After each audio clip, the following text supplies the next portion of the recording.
大家好，又係我 Athena 啊。我哋今日嘅題目係最口是心非星座 Top 3。第一名天蠍座，第二名雙魚座，第三名天秤座。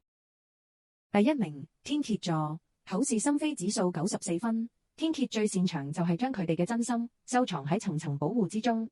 明明係好在意，但係就故作冷淡；明明係受咗傷，但係又話冇感覺。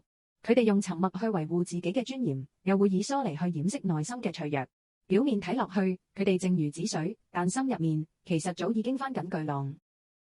第二名雙魚座，口是心非指數91分。雙魚成日都講唔緊要啦，冇所謂，我可以嘅，但其實內心早就默默流淚。佢哋唔係真係冇所謂，只係唔敢開口要求啲乜。佢哋其實盼望有人可以睇穿佢哋心入面嗰句台詞，可惜好多時最後都只係一個人失落收場。第三名天秤座，口是心非指數89分。天秤表面好溫和，內心其實好糾結。人哋問親佢意見，佢總係話可以，但其實心入面早就有自己嘅一套。佢哋只係驚自己講嘅說話會破壞雙方關係，又怕會唔小心傷到人，結果只好抑壓住情緒，繼續去笑面迎人。唔知你又有冇口是心非呢？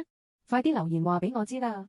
記得追蹤、點讚同埋將影片分享俾你嘅朋友。我哋下個主題再見。